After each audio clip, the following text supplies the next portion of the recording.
YS Sharmila గారి నాయకత్వంలో ఈ సభను చూస్తుంటే నాకు విశాఖపట్నంలో ఉన్నట్టు లేదు.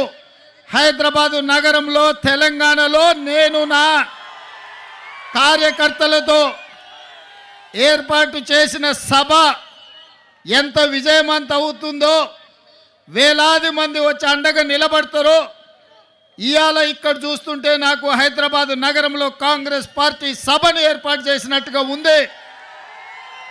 వాస్తవంగా నేను ఈ సభకు రావాలనుకున్నప్పుడు కొంతమంది మిత్రులు అన్నారు, అక్కడ కాంగ్రెస్ పార్టీ లేదు కదా, మీరెళ్ళి సభ వైఫల్యం చెందితే మనకు చెడ్డ పేరు వస్తుంది కదా అని. అంటే నేను ఒక మాట చెప్పిన వాళ్లకు, వైఎస్ఆర్ బిడ్డ వైఎస్ఆర్ ఆశయ సాధన కోసం విశాఖ ఉక్కును కాపాడాలనే ఉక్కు సంకల్పం కోసం షర్మిలమ్మ సభ పెడితే తప్పకుండా ఆయన అభిమానులు అందరూ అక్కడికి వస్తారు, అండగా నిలబడతారని నేను వారికి చెప్పిన ఆ నమ్మకం విశ్వాసం డాక్టర్ వైఎస్ఆర్ మీద మీరు చూపించి షర్మిలమ్మను ఆశీర్వదించి విశాఖ ఉక్కును కాపాడుకోవడానికి వచ్చినందుకు మీకు అందరికీ మనస్ఫూర్తిగా ధన్యవాదాలు తెలియజేస్తున్న మిత్రులారా, భౌగోళిక రాష్ట్రాలుగా విడిపోయినాం.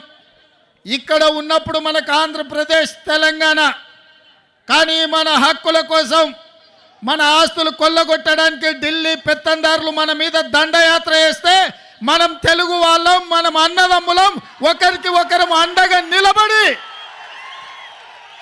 ఢిల్లీ నుంచి సుల్తానులు వచ్చినా, జాగీర్దారులు, జమీందారులు వచ్చినా తెలుగు గడ్డ మీద ఇటుక పెళ్ళను కూడా తీయలేరు, విశాఖ ఉక్కును ఒక ఇంచు కూడా కదిలించలేరు అని చెప్పి నేను ఈ సందర్భంగా తెలియజేయదలుచుకున్నా.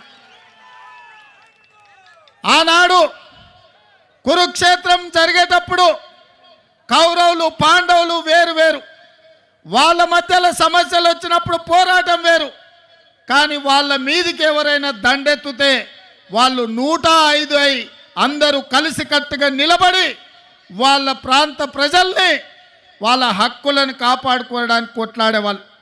ఇవాళ కూడా మిత్రులారా, చాలామందికి అనుమానాలు ఉండొచ్చు, అపోహలు ఉండొచ్చు, వైఎస్ఆర్ వారసులు ఎవరు అని. నేను ఇవాళ ఒక్క మాట చెప్పదలుచుకున్న మిత్రులారా, వైఎస్ఆర్ సంకల్పాన్ని నిలబెట్టేటోళ్ళే వైఎస్ఆర్ వారసులు అవుతారు తప్ప వైఎస్ఆర్ ఆశయాలకు వ్యతిరేకంగా, వైఎస్ఆర్ గారి యొక్క ఆఖరి కోరికకు వ్యతిరేకంగా మాట్లాడే వాళ్ళు ఏ రకంగా వైఎస్ఆర్ వారసులు అవుతారో మీరు ఒక్కసారి ఆలోచన చెయ్యండి. ఇవాళ ఆంధ్రప్రదేశ్లో ఇక్కడున్న పరిస్థితులు, ఇక్కడి రాజకీయాలను కాంగ్రెస్ పార్టీ తెలంగాణ శాఖ అధ్యక్షుడిగా, తెలంగాణ రాష్ట్ర ముఖ్యమంత్రిగా కొన్ని సంవత్సరాల నుంచి నిశితంగా గమనిస్తున్నా. ఈ ప్రాంతానికి ఇక్కడ పాలించే నాయకులుగా మేము కావాలనుకుంటున్నారు, కానీ ప్రశ్నించే గొంతులు ఎవరి ప్రాంతంలో లేరు. ఎందుకంటే ప్రశ్నించే గొంతులు ఉన్నప్పుడే పాలకులు మన మాట వింటారు. ఢిల్లీలో ఉన్న మోడీ ఇవాళ ఈ ప్రాంతం మీద ఆధిపత్యం చెలాయించాలనుకుంటున్నాడంటే ఈ ప్రాంతం నుంచి మోడీని ప్రశ్నించే వాళ్ళు లేకపోవడం వల్లనే ఇవాళ మీ హక్కుల గురించి ఎవరు మాట్లాడతలేరు.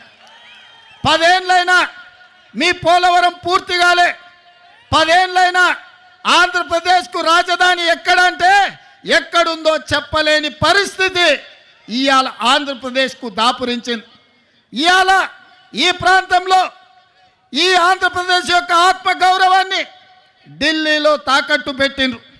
ఆనాడు ఈ తెలుగు రాజకీయాల నుంచి, ఈ తెలుగు నేల నుంచి నీలం సంజీవారెడ్డి గారు కావచ్చు, పివి నరసింహారావు గారు కావచ్చు, ఆ తర్వాతి తరంలో మనకు ఎన్టీఆర్ కావచ్చు, డాక్టర్ వైఎస్ఆర్ కావచ్చు, ఆ తర్వాత జైపాల్ రెడ్డి గారు కావచ్చు, వెంకయ్య నాయుడు గారు కావచ్చు, ఈ ప్రాంతం నుంచి, తెలుగు రాష్ట్రాల నుంచి, తెలంగాణ, ఆంధ్రప్రదేశ్ ప్రాంతాల నుంచి, గల్లీ నుంచి ఢిల్లీ వరకు మన ఖ్యాతిని పెంచి ఈ ప్రాంత సమస్యల మీద కేంద్ర ప్రభుత్వాల నుంచి వాళ్ళు సాధించిన వాళ్ళు, దేశ రాజకీయాలను శాసించిన వాళ్ళు.